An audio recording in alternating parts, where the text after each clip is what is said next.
ठीक है, करते हैं स्टार्ट। लास्ट क्लास मेरे ख्याल में देखो डेफिनेशन से हमने बिगिन किया था और वहीं से आज वापस एक बार स्टार्ट करते हैं। डेफिनेशन क्या था मैट्रिक्स का बताओ?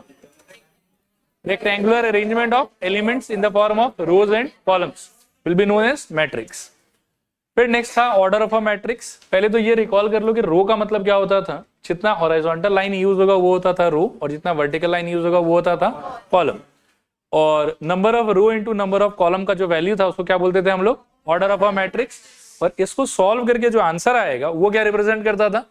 Number of elements present inside that matrix. यहां तक क्लियर है मेरे ख्याल में सारा? ऑर्डर के बाद में आता था general element of a matrix, कि कोई भी लोकेशन का एलिमेंट अगर आप लेना चाहते हो तो आपको ऑब्जर्व करना पड़ेगा कि वो कौन से रो में आ रहा है और वो कौन से कॉलम में आ रहा है। सपोज करो कि अगर इसका बात करूं तो ये कौन से रो में आ रहा है? फर्स्ट। और कौन से कॉलम में आ रहा है? थर्ड। तो इसका जो जनरल पोजीशन का नाम होगा वो क्या होना चाहिए? A13। या बहुत ज्यादा जनरल वे में बात करो तो क्या हो जाएगा? AIJ, जिसमें I क्या बताएगा आपको? रो, और J क्या बताएगा आपको? कॉलम। क्लियर मेरे ख्याल में? अच्छा, इसके बाद में आता था जनरल मैट्रिक्स, कि अगर मान लो कि मेरे को 3x3 का जनरल मैट्रिक्स चाहिए, एलिमेंट्स का वैल्यू इनिशियली मेरे को नहीं पता है तो कौन से फॉर्मेट में होगा? ऐसा होगा। अगर सपोज करो कि 3x2 का चाहिए तो ऐसा होगा। आइडिया बहुत सिंपल है कि 3 अगर यहाँ लिखा हुआ है मतलब नंबर ऑफ रोज कितना होना चाहिए? 3, यानी कि 3 हॉरिजॉन्टल लाइन होना चाहिए। और यहाँ अगर 2 लिखा हुआ मतलब नंबर ऑफ कॉलम कितना होगा? 2, तो 2 क्या होना चाहिए? वर्टिकल लाइन होना चाहिए। क्लियर है मेरे ख्याल में? इसके बाद में आता था जनरल मैट्रिक्स, बट ये इतना इंपॉर्टेंट नहीं है आपके लिए। जनरल मैट्रिक्स के बाद में आता था टाइप्स ऑफ मैट्रिक्स। सबसे पहला क्या था इसके अंदर में? नल मैट्रिक्स या फिर जीरो मैट्रिक्स। इसका क्या मतलब होता था कि ऑर्डर चाहे जो भी हो कोई फर्क नहीं पड़ता, सारे एलिमेंट्स का वैल्यू क्या होना चाहिए? 0 होना चाहिए। फिर नल मैट्रिक्स के बाद में आता था रो मैट्रिक्स। रो मैट्रिक्स का क्या था आइडिया? एक रो होना चाहिए, कॉलम चाहे जितना भी हो। कॉलम मैट्रिक्स का आइडिया क्या था? एक कॉलम होना चाहिए, रो चाहे जितना भी हो। उसके बाद में था रेक्टेंगुलर मैट्रिक्स। इसका मतलब क्या था?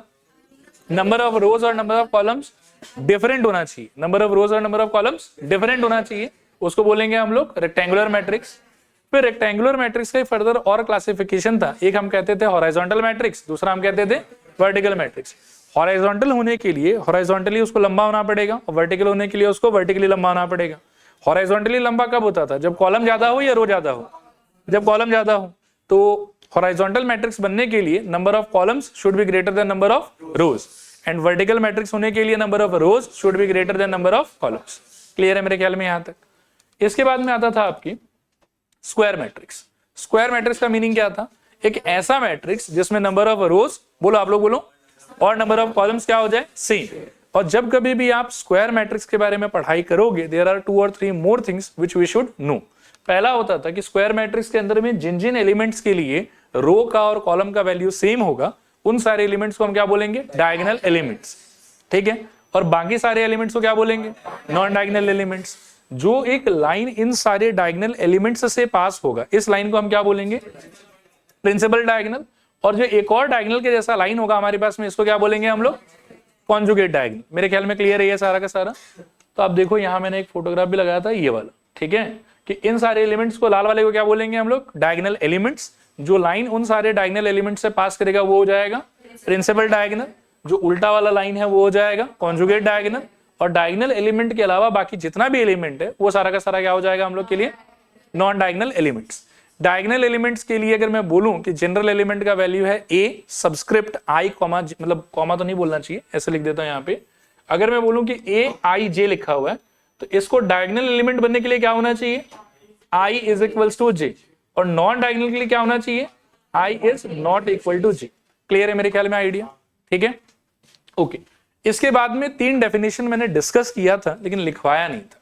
आज एक बार मैं उन तीनों डेफिनेशन को फिर से डिस्कस कर लेता हूं। ठीक है, एक एक एग्जांपल के थ्रू ही डिस्कस करता हूं, बेटर रहेगा। आप देखो यहां पे,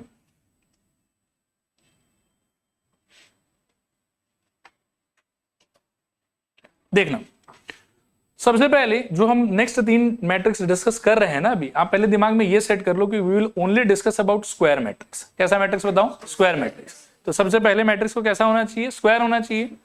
अभी स्क्वायर मैट्रिक्स सपोज करो कि मैं एक ऐसा बना लेता हूं 3x3 का, a इक्वल्स टू 3 into 3। ठीक है, एक ये पोजीशन होगा, एक ये पोजीशन होगा, एक ये पोजीशन होगा, ये डायगोनल वाला पोजीशन। इसके अलावा जितना पोजीशन है ना उनको तो अपन फ्रीली एकदम 0 0 0 0 0 0 फिल कर सकते हैं। अब क्या है कि अगर इन तीन के अंदर आप कोई भी नंबर फिलअप करते हो, लेट्स से कि मैंने 1, 2, 3 फिलअप कर दिया, तो इस टाइप का जो मैट्रिक्स होगा जो कि स्क्वायर है और जिसका सारा का सारा जो नॉन डायगोनल एलिमेंट वो क्या है एग्जैक्टली 0, ये भी 0 है और ये भी 0 है, सारा नॉन डायगोनल एलिमेंट क्या है 0, और डायगोनल एलिमेंट्स में 0 भी हो सकता है 0 नहीं भी हो सकता, कोई फर्क नहीं पड़ता। यहां पे मैंने एक बार थोड़ा सा डिस्टिंग्विश करने के लिए 0 नहीं लिए। इस टाइप के मैट्रिक्स को बोला जाएगा क्या बताऊं, डायगोनल मैट्रिक्स। सब लोग बोलो क्या बोलेंगे इसको, डायगोनल मैट्रिक्स। मैं और भी बात करूंगा इनके बारे में अभी, डायगोनल मैट्रिक्स, ठीक है, क्लियर मेरे ख्याल में। अब एक और ऐसा ही मैट्रिक्स मैं प्रिपेयर करता हूं, ठीक है, लेकिन उसमें मैं और एक खास चीज क्या करूंगा, नॉन डायगोनल को आई विल कीप 0 स्टिल, और डायगोनल में मैं एलिमेंट्स भरूंगा लेकिन सब में सेम एलिमेंट्स भरूंगा। इसमें जैसे जो एलिमेंट्स है वो सेम नहीं, ठीक है, but I will fill same elements. तो देखो वो देखने में कैसा हो जाएगा बताओ, a इज इक्वल्स टू, आप सोचो कि 5 फिलअप कर रहा हूं, कैन यू गेस कि क्या क्या एलिमेंट्स कहां कहां होना चाहिए। बगल वाला क्या होना चाहिए 0, बगल वाला 0, फिर 0 5 0, फिर 0 0 5। तो जो भी इस टाइप का मैट्रिक्स होगा ना, जिसमें वापस से सारा नॉन डायगोनल एलिमेंट 0 और सारा डायगोनल एलिमेंट एग्जैक्टली क्या होना चाहिए same, it may be 5, it may be 2, it may be 1, it may be half, it may be √2, it may be anything, लेकिन all 3 diagonal elements must be same. इस type के matrix को हम बोलेंगे क्या बताओ, स्केलर मैट्रिक्स, अगर नाम याद है तो इसको हम बोलेंगे स्केलर मैट्रिक्स। क्लियर है मेरे ख्याल में। और यदि आप इन सारे डायगोनल एलिमेंट्स को बना देते हो 1 और सारे नॉन डायगोनल एलिमेंट्स को बना देते हो 0, तो उसको बोला जाएगा आइडेंटिटी मैट्रिक्स। क्या बोलेंगे बताओ, आइडेंटिटी मैट्रिक्स। एक 3 into 3 का आइडेंटिटी मैट्रिक्स बनाने का ट्राई करते हैं, बताओ क्या आएगा, 1 0 0 0 1 0 0 0 1। देखो कोई कंफ्यूजन है क्या यहां तक, पक्का। और आइडेंटिटी मैट्रिक्स को हमेशा कौन से सिंबल से रिप्रेजेंट करेंगे हम, आई। डायगोनल मैट्रिक्स के लिए कोई वैसा सिंबल नहीं है स्पेसिफिक, स्केलर के लिए भी स्पेसिफिक सिंबल नहीं है, लेकिन आइडेंटिटी के लिए सिंबल बहुत स्पेसिफिक है और वो क्या है आई, कुछ और आप यूज नहीं कर सकते। क्लियर है यहां तक सारा का सारा। डायगोनल मैट्रिक्स के लिए एक और छोटा सा चीज है, वो भी सुन लो। डायगोनल मैट्रिक्स के लिए क्या है, मान लो कि a इक्वल्स टू कहीं पर लिखा हुआ है 1 0 0 0 2 0 0 0 3 लिखा हुआ है, तो ये डायगोनल मैट्रिक्स तो है ही सही। इसको कई बार आप ऐसे भी लिख सकते हो, DIAG capital A is equals to, आप ऐसे लिखोगे 1 2 3, ऐसे भी कभी कभार लिखा हुआ आ सकता है। अब अगर A के आगे DIAG लिखा हुआ है ना, ये DIA लिखने से भी चलता है, कोई बात नहीं, DIA अगर लिखा हुआ है तो क्लियर कट अंडरस्टैंडिंग है कि ये बात कर रहा है किसका, डायगोनल मैट्रिक्स। किसका बात कर रहा है बताओ, डायगोनल मैट्रिक्स का। और उस टाइम पर हमको तो पहले से पता होगा कि नॉन डायगोनल एलिमेंट सारा क्या होना चाहिए, 0 होना चाहिए। तो ये जो लिखा हुआ है 1 2 3, ये किसका वैल्यू है, डायगोनल एलिमेंट्स का। तो इसको ऐसे ना लिख के आप ऐसे भी लिख सकते हो, लेकिन वापस से अगर ये ऐसे लिखा हुआ भी है, दिमाग में आपको यही वाला सोचना। क्लियर है मेरे ख्याल में। ये चीज जनरली स्केलर और आइडेंटिटी के लिए यूज नहीं होता, ये सिर्फ डायगोनल मैट्रिक्स के लिए ही यूज होता, ठीक है। तो एक बार मैं लिखाने के पहले वापस से थोड़ा सा डिस्कस कर लेता हूं आप लोगों के साथ में। स्क्वायर मैट्रिक्स क्या था बताओ, जिसका रो और कॉलम क्या रहेगा सेम। स्क्वायर मैट्रिक्स के अंदर में जिन जिन एलिमेंट्स का रो कॉलम दोनों का वैल्यू सेम, उन एलिमेंट्स को क्या बोला जाएगा, डायगोनल एलिमेंट्स। बाकी एलिमेंट्स को क्या बोला जाएगा, नॉन डायगोनल एलिमेंट्स। क्लियर है यहां तक। फिर टाइप्स ऑफ स्क्वायर मैट्रिक्स में 3 आदमी है। पहला आदमी है डायगोनल मैट्रिक्स, दूसरा आदमी है स्केलर मैट्रिक्स, तीसरा आदमी है आइडेंटिटी मैट्रिक्स। डायगोनल मैट्रिक्स का अंडरस्टैंडिंग क्या है, स्क्वायर मैट्रिक्स होना चाहिए, सारा नॉन डायगोनल एलिमेंट 0 होना चाहिए, और डायगोनल एलिमेंट्स में 0 भी हो सकता है और कोई नंबर भी हो सकता है। आफ्टर डायगोनल मैट्रिक्स कौन आता है, स्केलर मैट्रिक्स। उसमें सारा नॉन डायगोनल एलिमेंट कैसा होना चाहिए 0, और डायगोनल एलिमेंट्स कैसा होना चाहिए सेम, वैल्यू चाहे जो भी हो लेकिन सारा का सारा पोजीशन पे क्या रहना चाहिए सेम। उसको क्या बोलेंगे हम लोग, scalar matrix. After scalar matrix क्या है, आओ आइडेंटिटी मैट्रिक्स। आइडेंटिटी मैट्रिक्स के लिए सिंबल क्या है, आई। सारा नॉन डायगोनल एलिमेंट क्या होना चाहिए 0, और सारा डायगोनल एलिमेंट्स क्या होना चाहिए 1। सारा नॉन डायगोनल एलिमेंट 0 और सारा डायगोनल एलिमेंट क्या होना चाहिए 1। क्या बोलेंगे उसको, आइडेंटिटी मैट्रिक्स। लिखो, हेडिंग लिखना,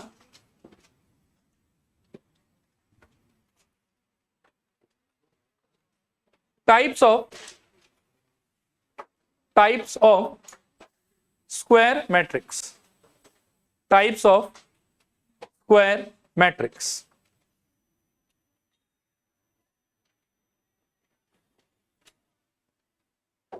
टाइप्स ऑफ स्क्वायर मैट्रिक्स।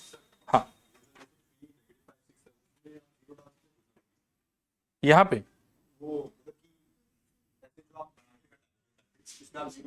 हाँ हाँ जीरो भी डाल सकता हूँ, सब जीरो भी हो सकता है। ठीक है, लिखो टाइप्स ऑफ मैट्रिक्स। पहला लिखना है इसके अंदर में डायगोनल मैट्रिक्स। डायगोनल मैट्रिक्स इसमें लिखो a square matrix, a square matrix in which all the a square matrix in which all the non-diagonal elements are zero, all the non-diagonal elements are zero, and the diagonal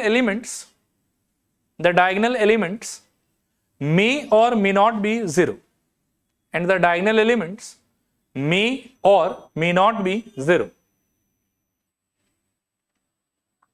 May or may not be zero. हाँ may or may not be zero. Full stop. Such matrix are called diagonal matrix. Such matrix are called diagonal matrix. ठीक है, example बोल के आप ये दोनों format copy कर लो। Example capital A equals to 300 0 -50 006।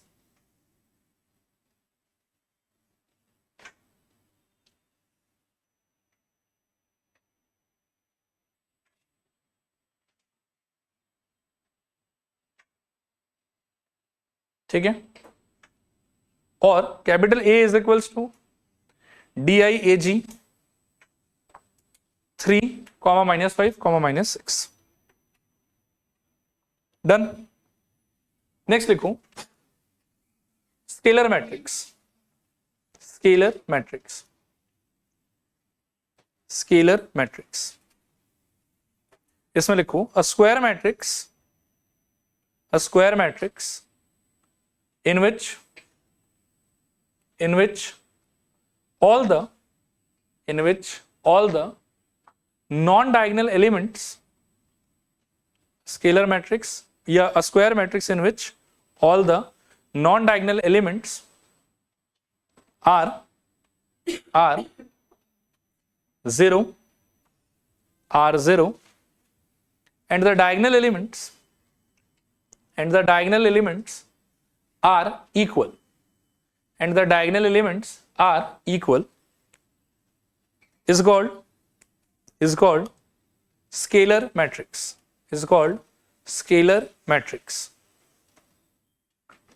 full stop। Example डाल के ये वाला लिख लो A इक्वल्स टू 300 030 and 003। ठीक है, नेक्स्ट लिखो हाँ नल भी होगा, मैं आगे चल के क्वेश्चन भी पूछूंगा। ठीक है, इससे रिलेटेड हो सकता है वैसे हो। नेक्स्ट लिखो यूनिट और आइडेंटिटी मैट्रिक्स। यूनिट और आइडेंटिटी मैट्रिक्स, यूनिट और आइडेंटिटी मैट्रिक्स, यूनिट और आइडेंटिटी मैट्रिक्स। इसमें लिखूं अ square matrix in which all the a square matrix in which all the non-diagonal elements are zero, a square matrix in which all the non-diagonal elements are zero, and the diagonal elements are 1, and the diagonal elements are 1 is called identity matrix, example I subscript 3 लिखो, I3 is equals to 100 010 001। अच्छा देखो यहाँ पे 3 का भी एक significance है। हम ऑलरेडी जानते हैं कि ये स्क्वायर मैट्रिक्स होगा, मतलब रो का क्वांटिटी और कॉलम का क्वांटिटी क्या होना चाहिए, सेम। तो आई के नीचे अगर 3 लिख दिया है ना, मतलब 3 रो और 3 कॉलम होना चाहिए। अगर मैं ऐसा लिखूं कि I2 होगा तो क्या होना चाहिए बताओ, 1001। और कभी अगर I4 लिख दूं तो उस हिसाब से बढ़ा देना। और अगर मान लो कि कभी ऐसे फालतू सा लिख दिया I1, तब क्या होगा, एक ही एलिमेंट होगा, बस 1 रहेगा। ठीक है, क्लियर है मेरे ख्याल में। नेक्स्ट लिखो lower triangular matrix. Lower triangular matrix, lower triangular matrix, इसको एक बार समझ लेते हैं। हाँ देखो यहां पे capital A is equals to, let's say एक जनरल मैट्रिक्स बनाते हैं, A11, A12, A13, A21, A22, A23, A31, A32 और A33। ठीक है, यहां देखना थोड़ा ध्यान से। सपोज करो कि मेरे पास पहले तो एक लाइन है, हाँ ये लाइन है डायगोनल वाला लाइन, तो ये तो हो गया मेरा डायगोनल एलिमेंट्स। इसके अलावा मेरे पास में 2 ट्राइंगल है। ठीक है, ट्राइंगल आप देख सकते हो कहां कहां पे। एक ट्राइंगल ये रहा ऊपर, जो बना है किससे, डायगोनल एलिमेंट से कि नॉन डायगोनल एलिमेंट से, नॉन डायगोनल एलिमेंट से। और दूसरा ट्राइंगल है मेरे पास में नीचे, ये भी किससे बना है बताओ, नॉन डायगोनल एलिमेंट से। ये जो डायगोनल लाइन की, प्रिंसिपल डायगोनल लाइन के ऊपर जो ट्राइंगल लाई कर रहा है ना, इसको हम दिमाग में आज के बाद में सोचेंगे अपर ट्राइंगल। क्या सोचेंगे बताओ, अपर ट्राइंगल। और इसको क्या सोचेंगे हम लोग, लोअर ट्राइंगल। क्या सोचेंगे बताओ, लोअर ट्राइंगल। क्लियर है मेरे ख्याल में। अब अगर ऐसा हुआ कि डायगोनल पे क्या कहानी चल रहा है उससे हमको कोई लेना देना नहीं, इट में भी 0, इट में भी नॉन 0, उसको आप इग्नोर कर दो। अगर यू कैन मेक श्योर कि अपर ट्राइंगल का all elements are 0, all elements is equal to 0। अभी नीचे क्या कहानी चल रहा है उससे आपको कोई कंसर्न नहीं है, नीचे 0 आ भी सकता है, नीचे 0 नहीं भी आ सकता है, but you have to be sure कि ऊपर के सारे ट्राइंगल में क्या हो है, 0। ठीक है, नीचे क्या चल रहा है उससे कोई मतलब नहीं है। उस सिचुएशन में इसको बोला जाएगा लोअर ट्राइंगुलर मैट्रिक्स। ठीक है, जिस ट्राइंगल में सब कोई 0 बन गया ना, आप ऐसा समझो कि उसके नाम में उस ट्राइंगल का कोई कंट्रीब्यूशन नहीं रहेगा। जब सब खत्म ही हो गया तो कंट्रीब्यूशन क्या करेगा, आया बात समझ। तो अगर अपर ट्राइंगल का सारा एलिमेंट 0 हो गया तो नाम पढ़ना चाहिए उसका लोअर ट्राइंगुलर मैट्रिक्स। इसी तरीके से लोअर ट्राइंगल का सारा एलिमेंट अगर 0 हो गया तो नाम क्या पढ़ना चाहिए उसका, अपर ट्राइंगुलर मैट्रिक्स। आया बात समझ। अब इसका मैथमेटिकल जो कंडीशन है उसको भी हम थोड़ा समझने का ट्राई करते हैं। ये स्क्वायर मैट्रिक्स से एग्री करोगे शायद, सारे डायगोनल एलिमेंट्स का आई और जे में क्या रिलेशनशिप होगा बताओ, I is equals to J. Take 5 seconds and tell me relationship between I and J for the elements standing in the upper triangle. Not equal to J तो ठीक है, और एक स्पेसिफिक रिलेशन है। देखो एक बार, आप अगर बहुत अच्छे से यहां देखोगे तो I think we can easily observe कि I is less than J। सबका J बड़ा है, I छोटा है। और लोअर ट्राइंगल में क्या बोल सकते हो बताओ, I ग्रेटर देन J। आया बात समझ। इसको अपर ट्राइंगुलर डिक्लेयर करने के लिए लोअर ट्राइंगल का सारा एलिमेंट 0 होना चाहिए, और लोअर ट्राइंगुलर डिक्लेयर करने के लिए अपर ट्राइंगल का सारा एलिमेंट 0 होना चाहिए। यहां तक बात समझ में आ रहा है, पक्का। अब मैं एक डेफिनेशन लिखना चाहता हूं, नए पेज पे लिख लेता हूं एक बार। अगर मेरे को अपर ट्राइंगुलर मैट्रिक्स बनाना है, इसको थोड़ा सोचना आप लोग। हाँ, उसके लिए आप रिकॉल करो कि कौन से ट्राइंगल का एलिमेंट 0 होना चाहिए, लोअर ट्राइंगल का। और लोअर ट्राइंगल के एलिमेंट्स का स्पेसिफिक हॉलमार्क साइन क्या है, I greater than J।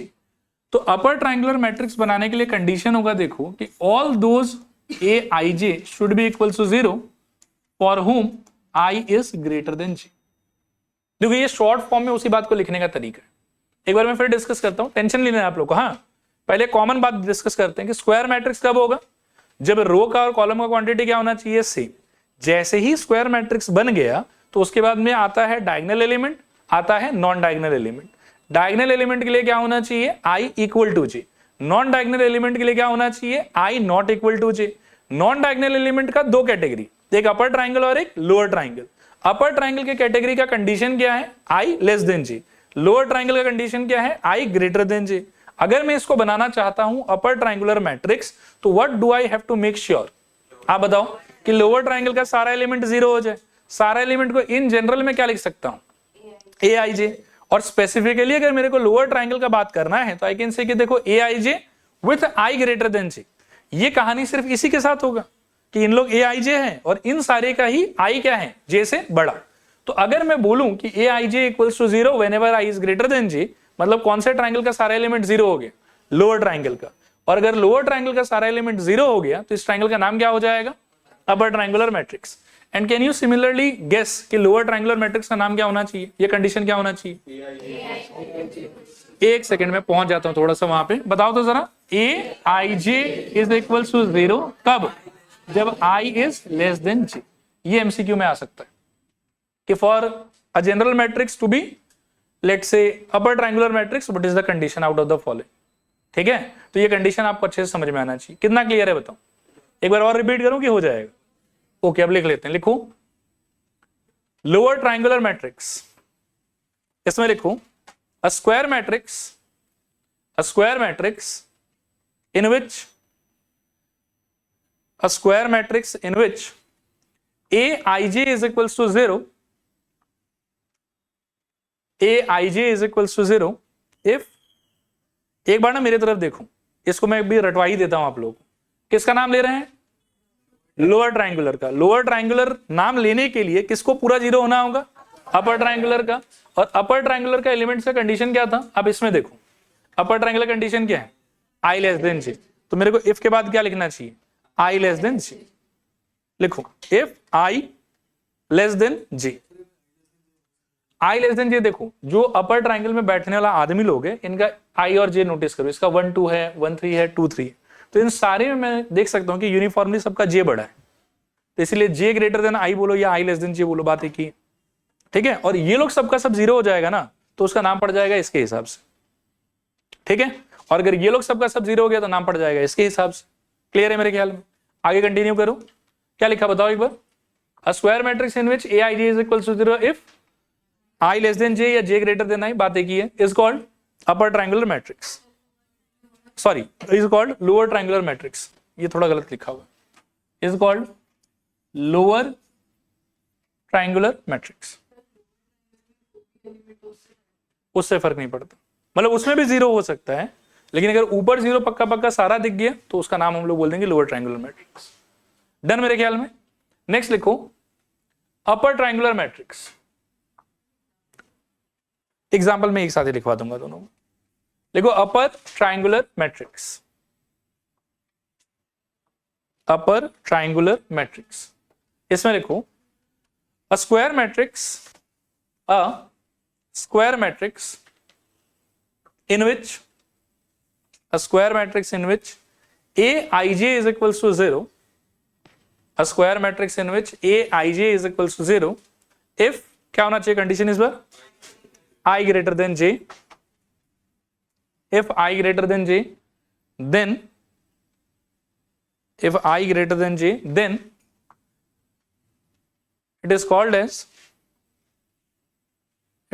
as upper triangular matrix, then it is called as upper triangular matrix। ठीक है, इसका एग्जांपल कॉपी कर लो आप। एग्जांपल दोनों अगल बगल में लिख लेना, इसका इसके नीचे लिख लो और साइड में उसके बाद मतलब इसके पहले वाला का भी लिखा देता हूं।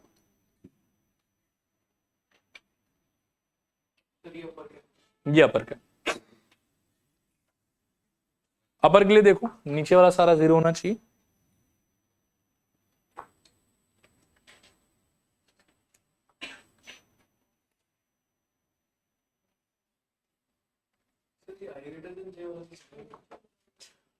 देखो ये जो पोजीशंस है आप एक बार रिकॉल करो कि ये पोजीशन कौन सा है, 2 1, ये पोजीशन कौन सा है और ये पोजीशन कौन सा, 3 2।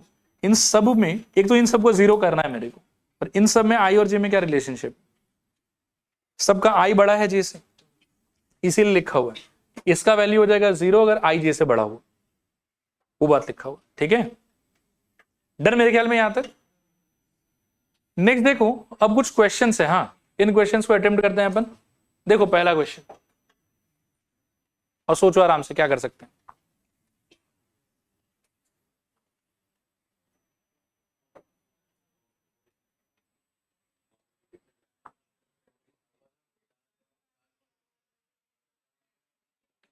ऑर्डर कैसे लिखते थे हम लोग, m इंटू एन के फॉर्मेट। ऑर्डर कैसे लिखते थे, m इंटू एन के फॉर्मेट में। यहाँ पे m क्या सिग्निफाई करता था, नंबर ऑफ रोज, n क्या सिग्निफाई करता था, नंबर ऑफ कॉलम्स। ठीक है, तो इस टाइप के क्वेश्चंस का आंसर आप ऐसे दोगे, देखो जितना एलिमेंट है ना आपके पास में, टोटल एलिमेंट कितना है 12। अब 12 को जितने तरीके से आप दो नेचुरल नंबर के प्रोडक्ट में ब्रेक कर पाओ, ठीक है, उतना अलग अलग मैट्रिक्स आप फ्रेम कर सकते हो। बोलोगे कैसे, तो सबसे सिंपल के बारे में सोचो। 12 को I can write 1 into 12 and 12 into 1। 1 into 12 में क्या होगा कि रो लेंगे हम 1 और कॉलम लेंगे हम 12। 12 इंटू 1 में क्या होगा, रो लेंगे हम 12 और कॉलम लेंगे 1। फिर 12 को आप लिख सकते हो 6 इंटू 2 और 2 into 6।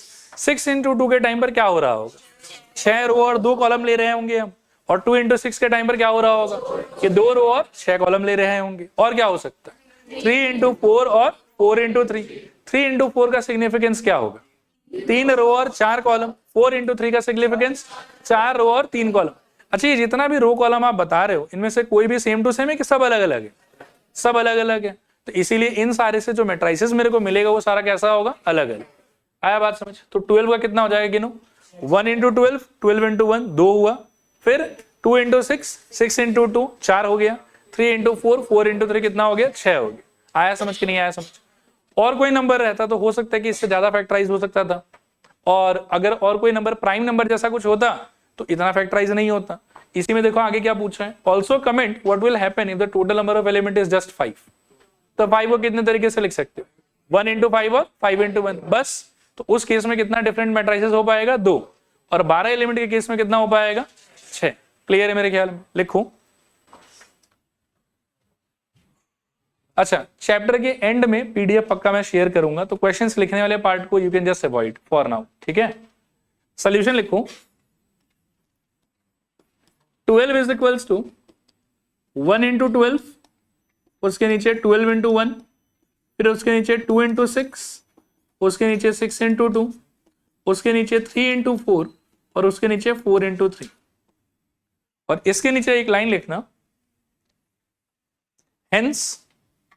hence we can have 6 different, hence we can have 6 different matrices, 6 different matrices having 12 elements. Hence we can have 6 different matrices having 12 elements. Done मेरे ख्याल में। फिर नीचे लिखू फॉर 5 एलिमेंट्स, फॉर 5 एलिमेंट्स। इसके लिए लिखू 5 is equals to 1 into 5 is equals to 5 into 1। 5 is equals to 1 into 5 is equals to 5 into 1। नीचे लिखो hence we can have only 2 matrix having 5 elements. Hence we can have only 2 matrix having 5 elements. Done. चलो आगे, next question. How many 2 into 2 matrices are possible having entries 0 और 1? ठीक है, इस question के answer को करने से पहले मैं एक समान डिस्कस करना चाहूंगा आप लोगों के साथ में, जिसको कहते हैं FPC, fundamental principle of counting, permutation combination. बहुत डीप में नहीं चाहिए, बहुत ही मतलब एकदम माइन्यूट सा पार्ट चाहिए उसका। पहले मैं वो एक्सप्लेन कर देता हूं, क्वेश्चन फिर मैं आपको अटेम्प्ट करने दे दूंगा, आप सोच के मेरे को आंसर बता देना। ठीक है, सपोज करो कि मेरे पास में ऐसा है कि एक इंसान है A, ये एक सिटी है A, एक सिटी है B और एक सिटी है C। सोचना थोड़ा ध्यान से। अब मैं नाम नहीं लूंगा, कोई एक खुश बच्चा है जो यहाँ है आराम से, मान लो क्लास 12 का एग्जाम इसका बहुत अच्छा हुआ, तो पापा ने बोला कि दुनिया घूमो। बच्चा बोला कि ठीक है, पहले A से B जाएंगे और फिर B से C जाएंगे। ठीक है, और C में कोई दोस्त है इसका, काफी प्रिय मित्र, उससे मिलना है इसको, तो इसको A से C पहुंचना है, B होके जाना है। आप ये काम कितने तरीके से कर सकते? In how many different ways can this person reach city C from city A via city B? A से B पहुंचने का कितना रास्ता? 3 रास्ता, और बी से सी पहुंचने का कितना रास्ता, 5 रास्ता। अब ए से सी पहुंचने का बी होके कितना रास्ता, तो देखो बहुत ही सिंपल है, या तो आंसर 3+5 होगा और या फिर आंसर 3×5 होगा। आया बात समझ? जब कभी भी आपके लिए ये बात मैंडेटरी हो कि आपको इसको भी कंप्लीट करना है, इसको भी कंप्लीट करना है, तो ही आपका सपना पूरा होगा। तो जब भी दोनों पार्ट कंप्लीट करना इंडिविजुअली मैंडेटरी हो, you should go for multiplication. And जब कभी भी ये चीज ऑप्शनल हो, then you can go for addition. For example, यहीं पर अगर मैं एक और बच्चा बना दूं और वो मान लो कि सिटी बी पे खड़ा है, ठीक है। अब इसका मान लो कि सिटी बी में किसी से झगड़ा उड़ा हो गया, अब ये सिटी इसको अच्छा नहीं लग रहा, इसको सिटी छोड़ना है। In how many ways can this orange person leave city be? इसका आंसर होगा 8। वाई 8? बिकॉज आइदर ये पर्सन अगर ए के तरफ चला जाए तो भी सिटी छोड़ दिया जो इसका ऑब्जेक्टिव था, और अगर वो सी के तरफ चला जाए तो भी सिटी छूट गया उसका जो उसका ऑब्जेक्टिव था। लेकिन जिसको ए से सी जाना है वाया बी, उसको ये भी करना पड़ेगा और उसको ये भी करना पड़ेगा। लेकिन ऑरेंज वाले को दोनों करना मैंडेटरी है कि मैंडेटरी नहीं है? नहीं है। तो जिस सिचुएशन में मैंडेटरी नहीं होगा ना आपके लिए, वहां आपको लेना है नंबर ऑफ वेज का एडिशन, और जिस सिचुएशन में ये चीज मैंडेटरी होगा आपके लिए, वहां आपको लेना है नंबर ऑफ वेज का मल्टीप्लीकेशन। बोलो क्लियर है कि नहीं क्लियर? रिपीट करूं आइडिया को कि हो जाएगा पक्का? अब आ जाओ हम हमारे क्वेश्चन को देखते हैं और सोचो कि हमारा टास्क क्या है। यहाँ हमको बनाना है 2x2 का मैट्रिक्स। कैसा मैट्रिक्स? 2x2 का। और पोजीशन पर फिल करने के लिए कितना ऑप्शन है मेरे पास? 2। ठीक है, तो 2x2 का ऐसे ही रॉ अनफिल्ड मैट्रिक्स अगर आप प्रिपेयर करते हो तो यू कैन ऑब्जर्व कि 4 पोजीशन है जो आपको फिलअप करना है। फर्स्ट पोजीशन फिलअप करने का कितना ऑप्शन है आपके पास? 2। क्या क्या? 0 या फिर 1। तो इसको फिल करने का ऑप्शन हुआ आपके पास 2। इसके बाद वाले को भी फिल करने का ऑप्शन हुआ आपके पास 2, क्योंकि 0 भरो या 1 भरो। इसको भी फिल करने का ऑप्शन हुआ 2, या तो 0 भरो या फिर 1 भरो। और लास्ट वाले को भी फिल करने का ऑप्शन हुआ 2, या तो 0 भरो या फिर 1 भरो। यहां तक आया समझ के नहीं आया समझ? अब मेरा क्वेश्चन आपसे है कि अगर सपोज करो कि मैं पहला 3 प्लेस फिलअप कर लेता हूं, लास्ट वाले को छोड़ देता हूं, will my matrix be ready या वो इनकम्प्लीट होगा? तो मैट्रिक्स को कंप्लीटली डेवलप करने के लिए मेरे को चारों पोजीशन फिल करना मैंडेटरी है कि ऑप्शनल है? मैंडेटरी है। तो चारों को इंडिविजुअली कंप्लीट करने का जो नंबर ऑफ वेज होगा उसको मैं आपस में ऐड करूं या मल्टीप्लाई करूं? मल्टीप्लाई करूं। तो इसका आंसर क्या हो जाना चाहिए बताओ?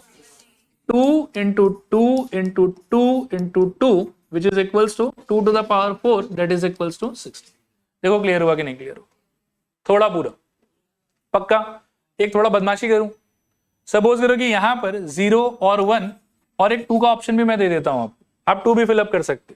अब आपका आंसर क्या होगा? 3 to the power 4 that is equals to 81। आया समझ कि नहीं आया समझ? अब 3 क्यों बोल रहे हो वैसे? क्योंकि हर पोजीशन के लिए मेरे पास में 3 ऑप्शन आ गया। पहला बात। दूसरा बात कि मल्टीप्लाई करना चाहिए कि ऐड करना चाहिए? क्यों मल्टीप्लाई करना चाहिए? क्योंकि सारा पार्ट फिल करना it is mandatory for me to complete the matrix. तो जहां मैंडेटरी होगा वहां मल्टीप्लीकेशन, जहां ऑप्शनल होगा वहां पर एडिशन। क्लियर है मेरे ख्याल? लिख लो आंसर। तब मैट्रिक्स कंप्लीट नहीं हुआ। मैट्रिक्स कंप्लीट तो करना पड़ेगा मेरे को, और मैट्रिक्स के लिए तो रो और कॉलम पूरा फिल्ड रहना पड़ेगा। जिसने बोल दिया ना कि 2x2 का बनाना है मेरे को, फिल होना पड़ेगा। ठीक है? नहीं, लेकिन आपका तो लास्ट एंट्री फिल नहीं हुआ ना, तो यू कैन नॉट से कि मैट्रिक्स इज कंप्लीट। डन मेरे ख्याल में। लिखो required answer 2 into 2 into 2, required answer 2 into 2 into 2, this is equals to 2 to the power 4 and that is equals to 16। Done मेरे ख्याल में। बोलो हाँ। ये फिलहाल वैसे कुछ भी नहीं है, इसको मैं थोड़ा अपने हिसाब से करा रहा हूं, मैं बता दूंगा कि मतलब क्या करना है आप लोगों घर पे। चलो आगे नेक्स्ट क्वेश्चन ट्राई करो खुद से।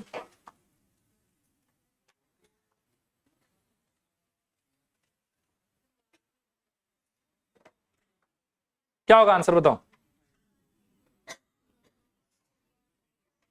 फाइनल आंसर नहीं चाहिए, एक बार मेरे को फॉर्मेट अगर बताओगे तो मैं ज्यादा अच्छा फील करूंगा। 2 to the power 3 6 9। अच्छा देखो बहुत सिंपल है यार। 3 into 3 आप ये सोचो कि रॉ स्ट्रक्चर जो होगा आपके पास में उसमें how many positions are there to be filled? 9। Look 1 2 3 4 5 6 7 8 9। इसको भरने का कितना तरीका? 2 फिलहाल गिवन ऑप्शंस के हिसाब से। नेक्स्ट वाले को 2 2 2 2 2 2 2 2। अब सारा भर जाएगा तो मैट्रिक्स कंप्लीट होगा। तो मेरे को दो दो कितना बार मल्टीप्लाई करना है, 9 बार, इसलिए आंसर क्या हो जाएगा मेरा 2 टू द पावर 9। क्लियर है मेरे ख्याल में, समझ में आ गया सबको? कितने लोग खुद से सोच लिए थे और कितने लोग रॉन्ग सोच रहे थे, 2 पावर 6 ये सब टाइप का? कोई नहीं, ठीक है। ये वाला बताओ,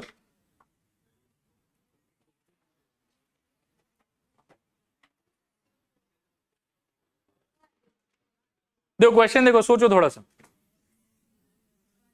give example of a matrix which is both row and column. Row matrix होने के लिए कंडीशन क्या है? एक रो होना चाहिए, और कॉलम होने के लिए क्या है? एक ही कॉलम होना चाहिए। और दोनों होने के लिए क्या होगा? रो भी एक ही होना चाहिए और कॉलम भी एक ही होना चाहिए। तो वो मैट्रिक्स देखने में कैसा होगा?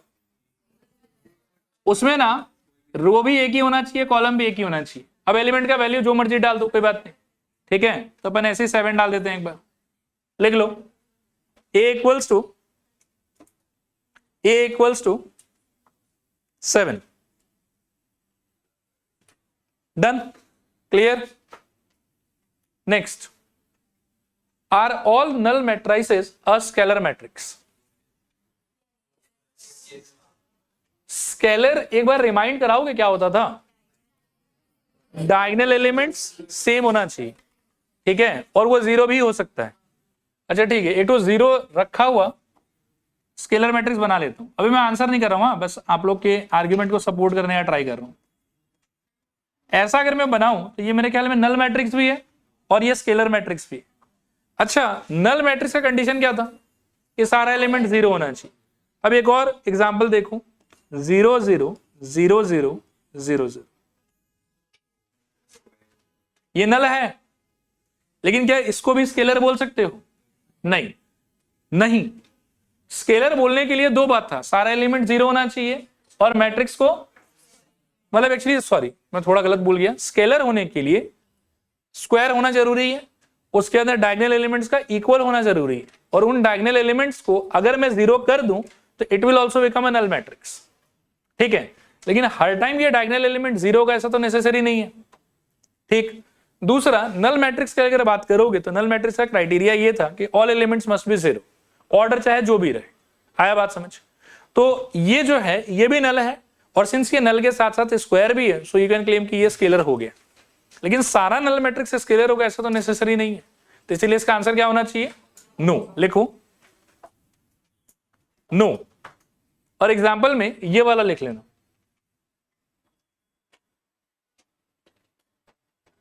नो एग्जाम्पल ये वाला, capital A is equals to 0 0 0 0 0 0।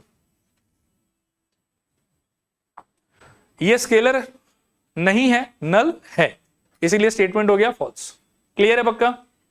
और डिस्कशन करना है इस पे कि हो जाएगा? नेक्स्ट देखो, construct a 3x2 matrix where Aij is equals to I plus J। एकदम बकवास बच्चा वाला क्वेश्चन है।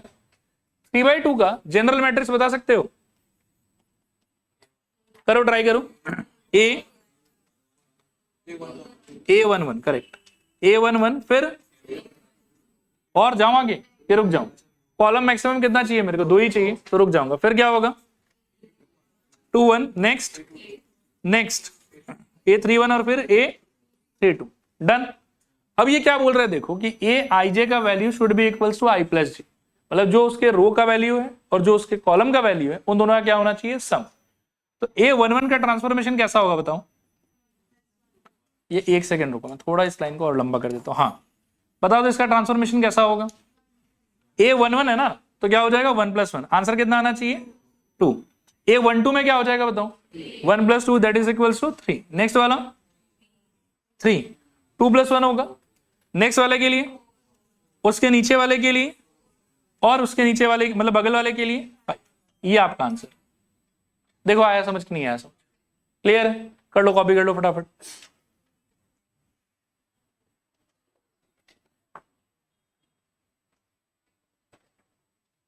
इसी फॉर्मेट में कॉपी कर लो आप लोग। डन।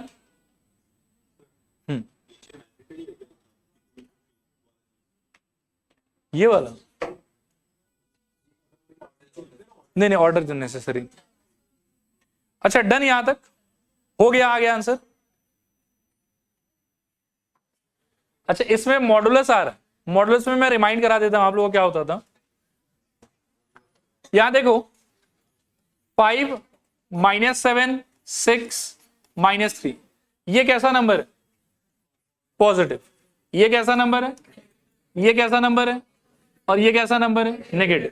मॉड के बारे में आज एक बहुत ही सिंपल सा बात मैं आपको बताता हूं। मॉड एक्स का मतलब होता है distance of x from 0 on number line. ये बहुत ही सिंपल सा डेफिनेशन है जो आपको मॉड को बहुत अच्छे से अंडरस्टैंड करने में हेल्प करेगा।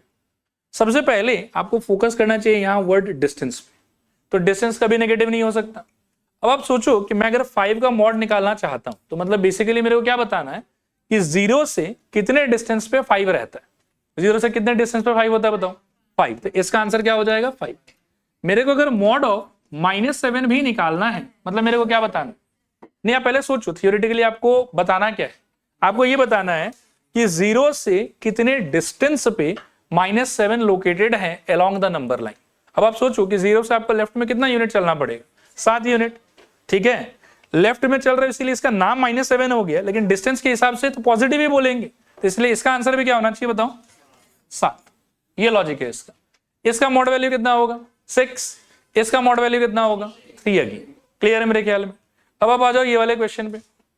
सोचो कितने ऑर्डर का मैट्रिक्स बनाना है आप साथ साथ में कॉपी भी कर सकते हो, बहुत इजी क्वेश्चन है ये वाला। ठीक है, तो capital A is equals to, आप बताओ मेरे को स्ट्रक्चर क्या होगा?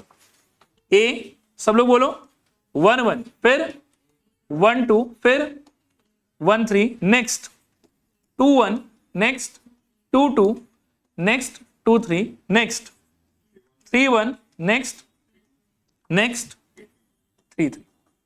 क्लियर मेरे ख्याल में? यहां तक आया समझ? अब एक बार अच्छे से डेफिनेशन को देखो। ए आई जे इक्वल्स टू क्या बोला हुआ? आई माइनस जे का मॉड वैल्यू। ठीक है, इसमें आई क्या है? फर्स्ट वाले में सब लोग प्लीज पार्टिसिपेट करो। आई क्या है? 1। जे क्या है? और उनका डिफरेंस क्या होगा? आई माइनस जे 0। 0 का मॉड वैल्यू, इसीलिए आंसर में उस पोजीशन पर क्या आ जाएगा? 0।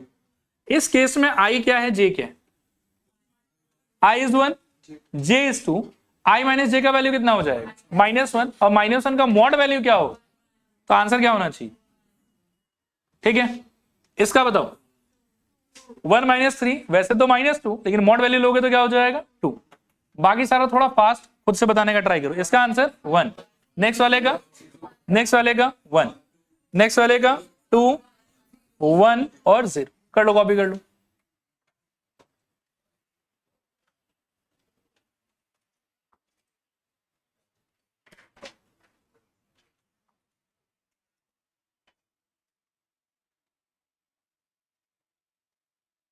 डन। नेक्स्ट, ये थोड़ा क्रूशियल है। आप पहले एक बार मैं बोलूंगा खुद से ट्राई कर लो, फिर डिस्कस करते हैं।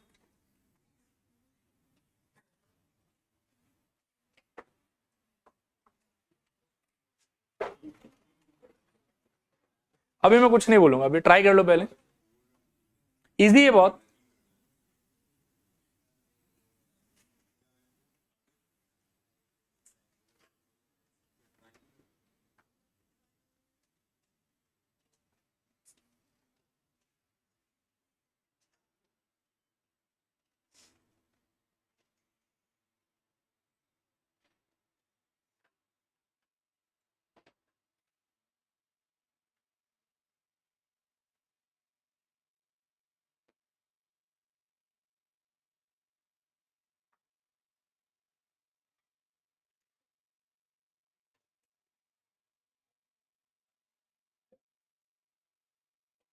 करें डिस्कस?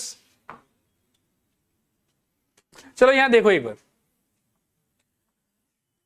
सब लोग ध्यान से सुनना। बहुत ही धीरे धीरे आराम से डिस्कस करेंगे, सबको एक बार में समझ में आ जाना चाहिए। ठीक है, इस वाले क्वेश्चन में ए आई जे के लिए एक ही रूल बताया हुआ था, और अगर एक ही रूल बताया हुआ था तो हर पोजीशन पे यूनिफॉर्मली आपको वही रूल लगाना है, उससे जो आंसर आएगा वो आपका आंसर हो जाएगा। आया बात समझ? इसके प्रीवियस वाले में भी यू विल सी कि एक ही रूल बताया हुआ है, तो वही रूल मेरे को हर पोजीशन पे अप्लाई करना है। लेकिन इस बार क्या हुआ इस बार first of all they told me to make a 3x3 matrix. उसका पहले जनरल स्ट्रक्चर लिख लेते हैं, बताओ तो क्या आएगा। A11, सब लोग बोलो A11, A12, A13, फिर बताओ A21, A22, A23, फिर बताओ A31, A32 और A33। क्लियर मेरे ख्याल में यहां तक। अब आप इसके अंदर में देखो एक चीज खास, और ध्यान से देखना उसको। ये लाइन दिखाई दे रहा है, ये लाइन के लिए कंडीशन कौन सा लगेगा, देखो आप ध्यान से सोचो। इस लाइन के ऊपर में जितना भी एलिमेंट्स है सब में यू विल सी कि i इक्वल टू जे। तो i इक्वल टू जे वाले एलिमेंट्स के लिए आपको ये वाला रूल यूज कर, ठीक है। फिर आप देखो, मैं कलर चेंज कर देता हूं, ये दिख रहा है। इन सारे के लिए क्या क्राइटेरिया, आई जे का बताओ, i इज लेस देन जे, ठीक है। तो इसके लिए आपको यूज करना है ये ऊपर वाला रूल, ठीक है। और एक नीचे का जो एलिमेंट्स बच गया लोअर ट्राइंगल का, ये वाला, इसमें आप कंडीशन बताओ क्या लग रहा है, i इज ग्रेटर देन जे। इसके लिए वापस से अलग रूल है, ठीक है। तो इन सारे एलिमेंट्स पे जिसका जो रूल है वो रूल आपको अप्लाई करना है और आपको आंसर बताना। पिछले क्वेश्चंस में ऐसा झमेला नहीं था, ऐसा झमेला इसलिए नहीं था बिकॉज एक ही रूल था, वही हर जगह लगाना था मेरे को, तो उससे डायरेक्टली आंसर आ गया। इस वाले में लेकिन थोड़ा सा झमेला है, और झमेला किस पे डिपेंड करता है, आई और जे के रिलेशनशिप पे। तो फर्स्ट ऑफ ऑल जो मेरा मैट्रिक्स है वो ऐसा होना चाहिए, इसमें सारा जो डायगोनल एलिमेंट्स है उसमें क्या हो जाएगा, आई इक्वल टू जे। उसके लिए मेरे को ये वाला रूल यूज करना है। फिर जहां जहां आई ग्रेटर देन जे वहां वहां आई ग्रेटर देन जे का रूल यूज होगा, और जहां जहां आई लेस देन जे वहां वहां आई लेस देन जे का रूल यूज होगा, ठीक है। क्लियर है। अगर सपोज करो कि इसमें भी मान लो कि ऊपर वाला नहीं होता नीचे वाला नहीं होता, तो फिर एक ही रूल रहता और वही आपको हर जगह लगाना है। लेकिन इसमें क्या हुआ कि आई और जे के खुद के रिलेशनशिप के हिसाब से रूल अलग अलग है, जैसा रिलेशन वैसा रूल। तो इसमें बोल रहा है कि जे ग्रेटर देन आई, यानी कि अपर ट्राइंगल में जब आप रहोगे तो आपको लेना है आई प्लस जे, यानी कि इनके आई और जे के वैल्यूज को ऐड करना है। जब आई इक्वल टू जे का सिचुएशन आएगा तो आपको यूज करना है आई इंटू जे, यानी कि डायगोनल के एलिमेंट्स में आपको क्या करना पड़ेगा, आई और जे का मल्टीप्लीकेशन। और जब आई ग्रेटर देन जे, यानी कि लोअर ट्राइंगल में जब आप पहुंचोगे तो उसके एलिमेंट्स के लिए आपको करना है आई माइनस जे, यानी कि आई का वैल्यू माइनस जे का वैल्यू। ये तीन आपको अलग अलग से यूज करना। देखो क्लियर है कि नहीं क्लियर, थोड़ा पूरा। चले आगे, थोड़ा सोच के आंसर बताने का ट्राई करो, हड़बड़ाना नहीं है। हाँ रुको रुको रुको रुको, पहले वाला क्या बोल रहे हो, 1 करेक्ट है। नेक्स्ट जोड़ना है यहाँ पे 3, फिर यहाँ पे 4, यहाँ भी जोड़ना है शायद, एक सेकेंड ये 3, हाँ नीचे वाले में क्या बोल रहे हो, सबट्रैक्ट कर रहे हो शायद। फिर नेक्स्ट वाले में ये कैसे आ रहा है, मल्टीप्लाई करके। इस वाले में क्या करना है, ऐड, ये हो जाएगा 5। ये वाले में क्या करना है, सबट्रैक्ट, तो क्या हो जाएगा 2। यहाँ पे सबट्रैक्ट तो 1, और यहाँ पे मल्टीप्लाई तो कितना आ जाएगा 9। ऐसे सोच के करना है, ठीक है। एग्जाम में हो सकता है कि इसके साथ ये रूल्स थोड़ा सा और देखने में अलग हो, तो वहां पर फिर आपको केयरफुली उसको एग्जीक्यूट करना है। देखो क्लियर है कि नहीं क्लियर, क्लियर, कॉपी कर लो फटाफट, और अगर हो गया तो आगे बढ़ते हैं। फिर बोल, चलें आगे। डन ना सबका कॉपी करना, कोई कंफ्यूजन तो नहीं। अगला क्वेश्चन देखो, और ये खुद से ट्राई करो, सारा पार्ट एक्सप्लेन किया हुआ है।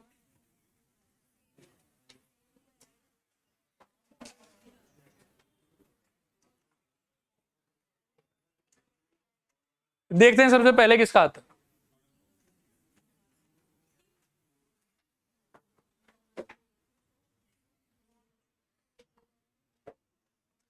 ध्यान से फ्रेम करना।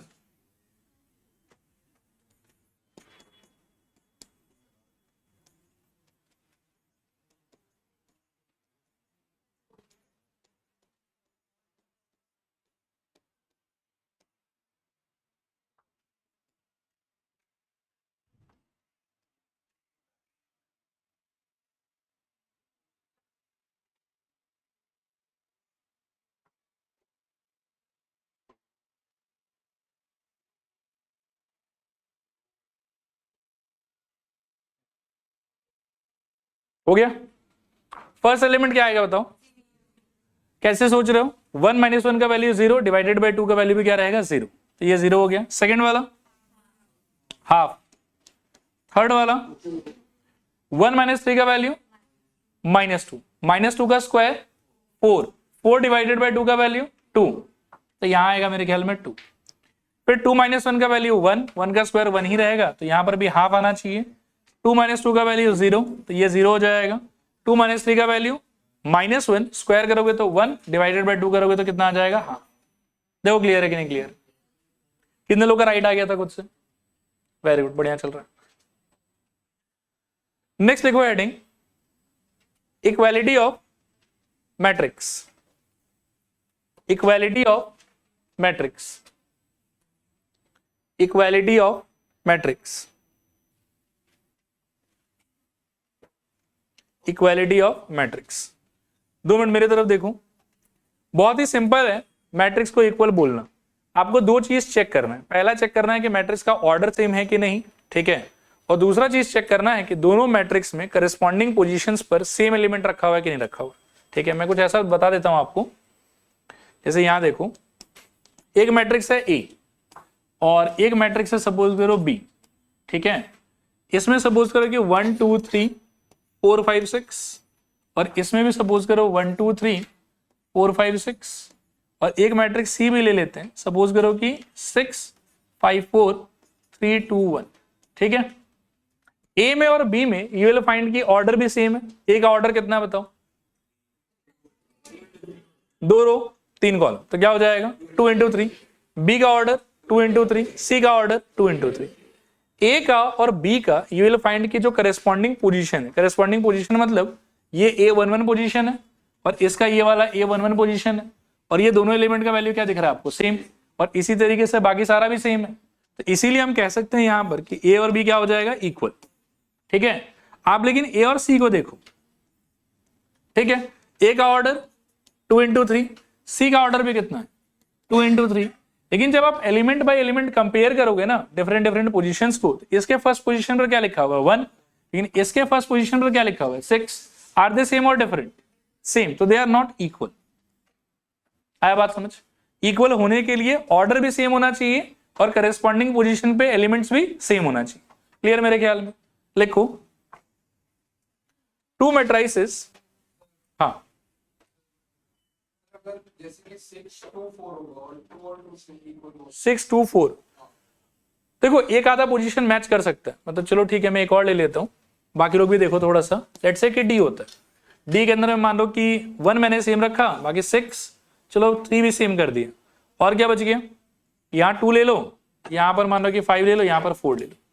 अब आप डी और ए में देखो कि कुछ पोजीशन तो सेम है, जैसे 1 1 सेम है और मेरे ख्याल में 3 3 भी सेम है, लेकिन बाकी सारा तो अलग हो गया ना। तो अच्छा 5 भी सेम, लेकिन बाकी सारा अलग है, तो इसके वजह से हम बोलेंगे कि a is not equal to d. एक एलिमेंट अलग होने से भी होगा, एक एलिमेंट अलग होने से भी होगा, मतलब एग्जैक्टली आइडेंटिकल होना चाहिए, साइज में भी और क्वालिटी में भी। क्लियर मेरे ख्याल में? लिखो 2 matrices are said to be equal if 2 matrices are said to be equal if number one order of both the matrix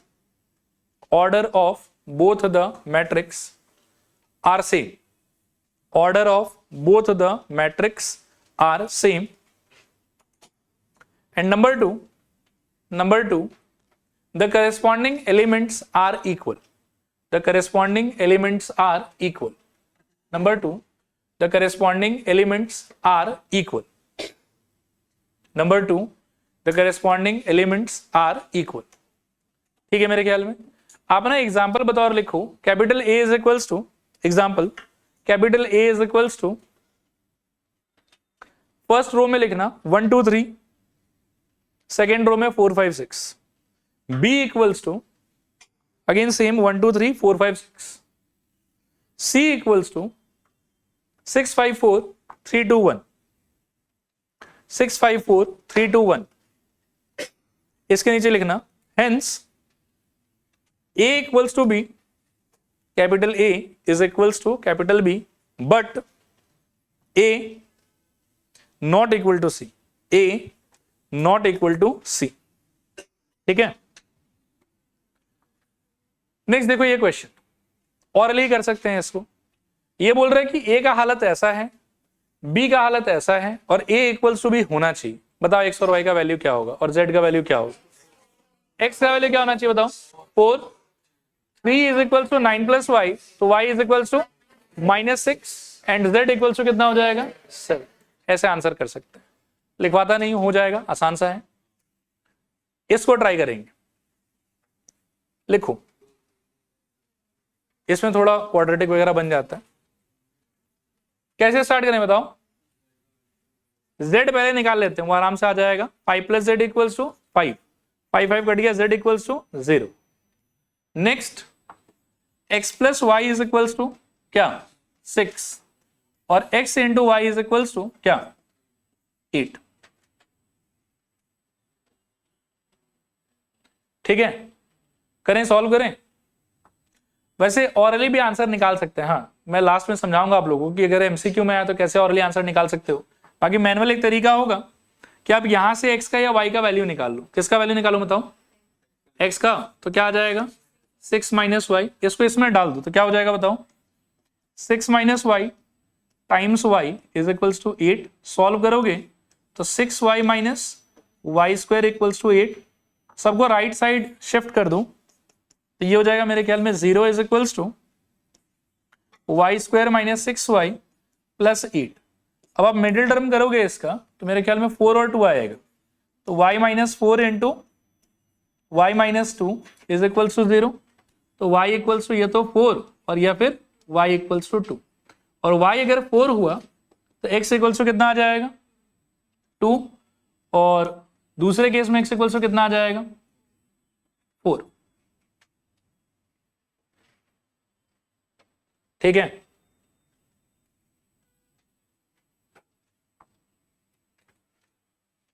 done. नीचे लिखो hence x equals to 2 comma y equals to 4। Hence x equals to 2 comma y equals to 4 और x equals to 4 comma y equals to 2 और x equals to 4 comma y equals to 2। अच्छा, hourly इसको कैसे कर सकते थे, मतलब इतना नौटंकी करने की जरूरत नहीं है, हम काफी दिनों से ये सब छोटा मोटा सिचुएशन हैंडल कर रहे हैं। अब कॉमन सेंस से सोचो, ऐसा 2 नंबर चाहिए आपको जिसको जोड़ने पे 6 है और मल्टीप्लाई करने पे 8 है, तो भी आपको कॉमन सेंस से हिंट मिल जाएगा कि 4 और 2 ही होना चाहिए। बस इसको सारे पॉसिबिलिटीज के लिए ओपन रखना। ठीक है, कि मतलब जैसे x 4 ले सकता था y 2 ले रहा होगा और x 2 ले सकता था y क्या ले रहा होगा 4 ले रहा होगा। इसमें खाली बात एक ही जगह जाके फंसता है कि अगर इधर नेगेटिव आ गया ना तो फिर नेगेटिव ऑप्शंस भी हो सकता है। ठीक है, तो वैसे अगर कुछ सिचुएशन आए और एमसीक्यू टाइप है तो पूरा इतना सॉल्व मत करने लगना, आप कॉमन सेंस से भी सोच सकते हो। ठीक है, क्लियर है मेरे ख्याल में। चलो नेक्स्ट देखो, ये सभी ऑरली सॉल्व होने वाला क्वेश्चन है। कॉमन सेंस बताओ, A11 क्या है यहां पे, श्योर ना।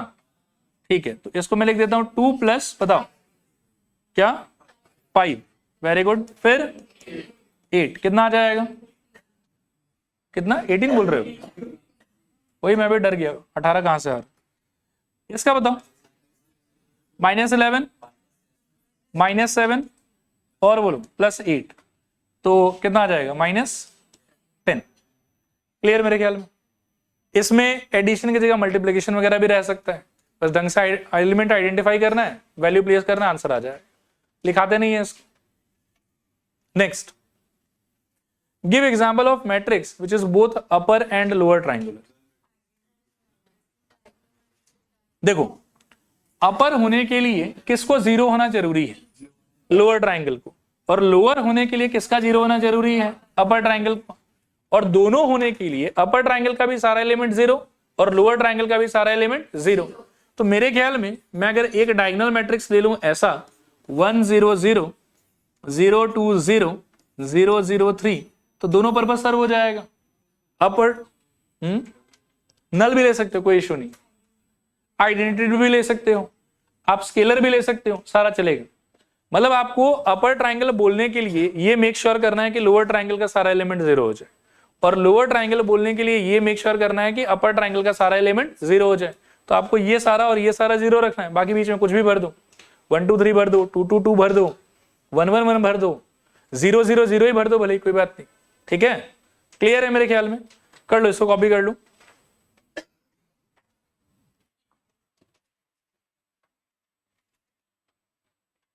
डन।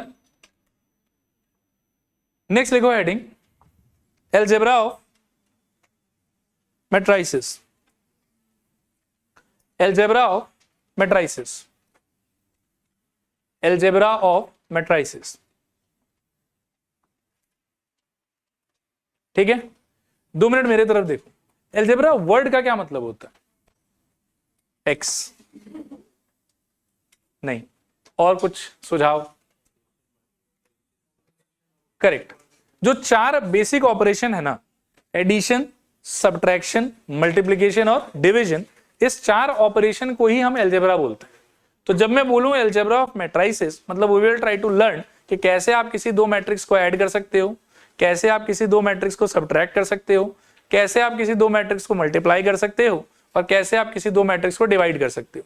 हालांकि मैट्रिक्स के अंदर में डिवीजन ऑफ मैट्रिक्स होता ही नहीं, तो डिवीजन वाला पार्ट हमको नहीं पढ़ना है। वो क्या क्या पढ़ना बताओ? एडिशन, सब्ट्रैक्शन और मल्टीप्लिकेशन, बस। ठीक है, हो गया ये वाला हेडिंग। नेक्स्ट लिखो इसके अंदर addition and subtraction of matrix.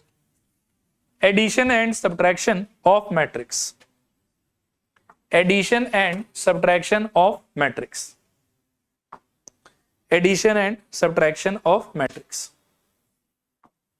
ठीक है, 2 मिनट मेरी तरफ अच्छे से देखना, और कुछ बहुत ही क्रूशियल सा बात है वो मैं बोलूंगा, इसको याद रखना है आप लोगों को। ठीक है, नंबर्स की केस में किसी भी 2 नंबर को ऐड करने के पहले मेरे को सेकंड थॉट नहीं देना पड़ता। नंबर है, मैं ऐड कर दूं, 5 + 2 7, 5 + 3 8, 5 + 4 9, 10 + 3 13। क्लियर है ना, आराम से हो जाता है। लेकिन मैट्रिक्स के केस में क्या है कि एडिशन करने के लिए या सब्ट्रैक्शन करने के लिए आपको पहले कुछ कंडीशंस को चेक करना पड़ेगा। ठीक है, अगर वो कंडीशंस वैलिड हुआ तो ही आप उन दोनों मैट्रिक्स को फर्दर ऐड या सब्ट्रैक्ट कर सकते।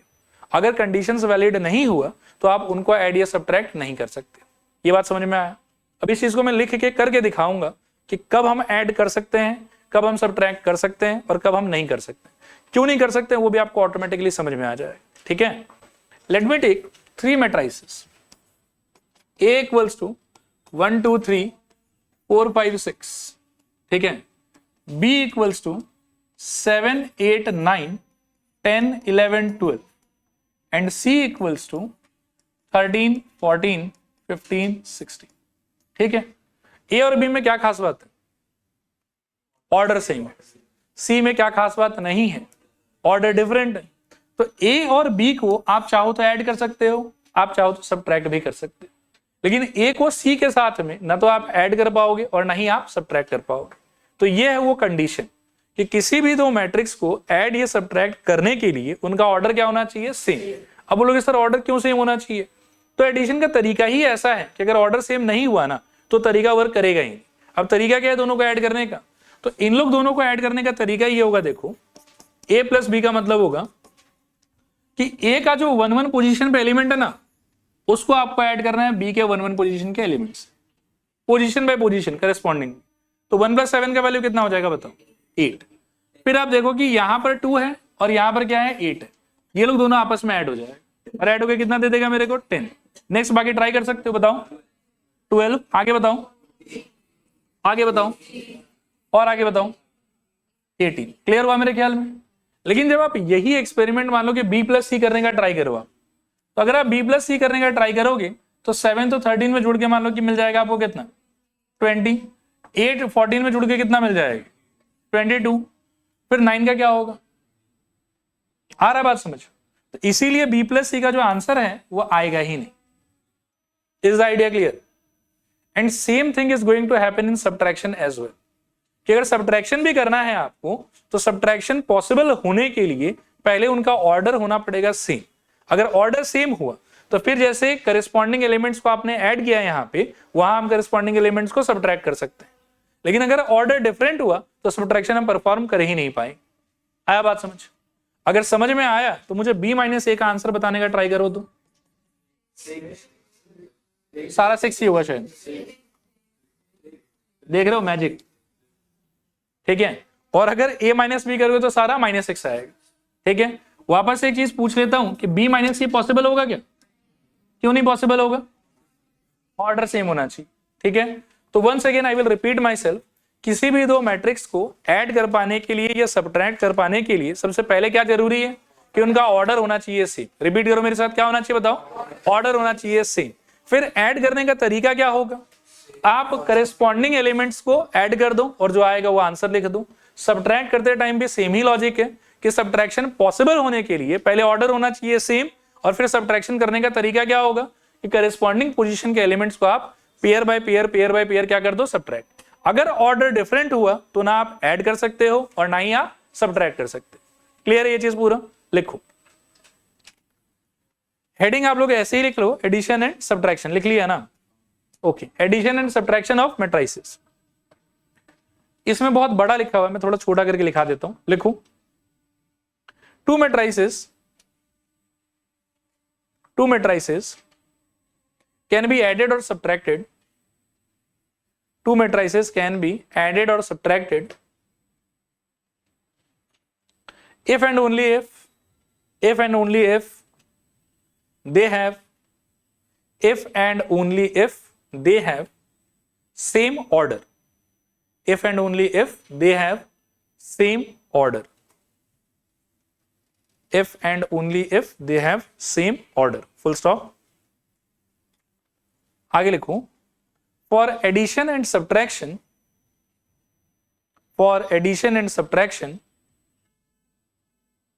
we add or subtract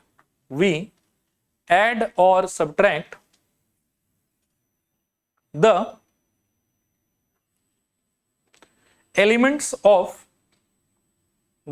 elements of corresponding positions. We add or subtract the elements of corresponding position. Elements of corresponding position. I think सारा बात कवर हो गया है। एग्जाम्पल लिख लो। Let capital A equals to 1 2 3, रो में, first row में 1 2 3 4 5 6, B equals to 7 8 9 10 11 12, and C equals to 13 14 first row, 15 16 second row. ठीक है, नीचे लिखो, here A plus B is possible, but A plus C is not possible. But A plus C is not possible. फिर लिखो, here A minus B is possible, but A minus C is not possible. But A minus C is not possible. उसके नीचे लिखो, A plus B is equals to 8 10 12 14 8 10 12 first row में, और फिर 14 16 18 second row में।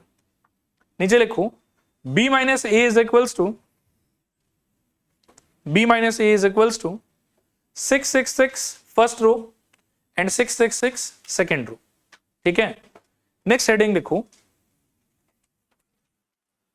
Scalar multiplication of matrix. ये last रहेगा आज के लिए, छोटा सा ही है। Scalar multiplication of matrix, scalar multiplication of matrix algebra का ही पार्ट है। Scalar multiplication of matrix. 2 minute मेरी तरफ फिर से देखो। नॉर्मल नंबर्स का एडिशन को करने से पहले हमको कुछ भी सोचना या विचारना नहीं पड़ता कि होगा नहीं होगा, हम सीधा कर देते हैं उसको। लेकिन मैट्रिक्स में एडिशन के टाइम पर और सब्ट्रैक्शन के टाइम पर कंडीशन था। क्या कंडीशन था बताओ? ऑर्डर सेम, और फिर करेस्पॉन्डिंग एलिमेंट्स को ऐड करना है तो ऐड कर दो, और सब्ट्रैक्ट करना है तो सब्ट्रैक्ट कर दो। सिमिलरली इसके अंदर में जो मल्टीप्लीकेशन है ना वो भी थोड़ा अलग सा है। मैं ये तो नहीं बोलूंगा कि टफ है तो आसान, लेकिन थोड़ा अलग सा है। अलग सा कैसे है कि एक तो इसके अंदर में जो मल्टीप्लीकेशन होता है वो दो टाइप का होता है। कितने टाइप का होता है बताओ? दो टाइप का। एक जिसको हम कहते हैं स्केलर मल्टीप्लीकेशन, दूसरा हम जिसको कहते हैं मैट्रिक्स मल्टीप्लीकेशन। क्या कहते हैं बताओ? इसके बाद वो आएगा, ये थोड़ा सा अगले क्लास पढ़ेंगे अपन, आज नहीं पढ़ेंगे। आज स्केलर मल्टीप्लीकेशन पढ़ के छोड़ देंगे। स्केलर मल्टीप्लीकेशन का मतलब क्या होता है? एकदम सिंपल वर्ड्स में अगर मैं बोलूं तो इसका मतलब होता है नंबर, नॉर्मल नंबर जो हम जानते हैं, इनटू मैट्रिक्स। जब आप मैट्रिक्स से किसी नंबर को मल्टीप्लाई करना चाहोगे ना तो इस चीज को बोला जाता है स्केलर मल्टीप्लिकेशन। ठीक है? और जब आप मैट्रिक्स को मैट्रिक्स से मल्टीप्लाई करना चाहोगे तो इसको बोला जाता है मैट्रिक्स मल्टीप्लिकेशन। दोनों मैट्रिक्स का ही मल्टीप्लिकेशन है। एक जिसमें मैट्रिक्स मैट्रिक्स से मल्टीप्लाई होगा उसको क्या बोलेंगे हम लोग बताओ? Matrix multiplication. और जब कोई नंबर को मैट्रिक्स से मल्टीप्लाई करोगे तो उसको क्या बोलेंगे हम लोग? Scalar multiplication. स्केलर मल्टीप्लिकेशन बहुत सिंपल है। कितना सिंपल है देखो यहाँ पे, मान लो कि a इज इक्वल टू कुछ भी रैंडमली लिखा हुआ है 2563। ठीक है? और आप मान लो कि इस मैट्रिक्स को मल्टीप्लाई करना चाहते हो लेट्स से बाय 7, तो आप इसको ऐसे लिखोगे कि 7 टाइम्स ऑफ e। ठीक है? Effectively you will write 7 times of a का वैल्यू क्या था? 2563। और फिर जो ये 7 है बेचारा, ये अंदर जाएगा और बिना किसी भेदभाव के सबको मिलेगा और सबको सेम मिलेगा। ठीक है? तो 7 यहां पर कैसे चिपका हुआ है? इससे मल्टीप्लीकेशन से। तो अंदर जाके भी वही ऑपरेशन लगाएंगे। क्या हो जाएगा बताओ?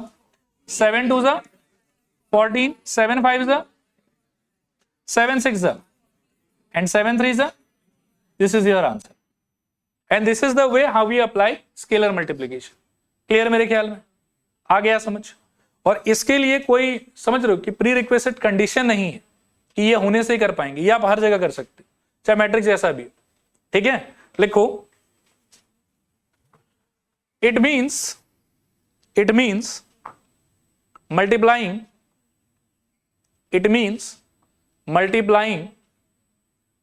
matrix by a number। it means multiplying matrix by a number। Full stop. नीचे एग्जांपल यही वाला लिख लो। let capital A is equals to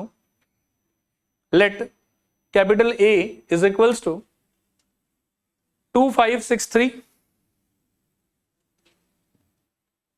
so 7A is equals to 7 into 2563। 7 अंदर चला जाएगा, it will be 1435 42 21। 1435 42 21। ठीक है? चलो आज यहां रुक जाएंगे।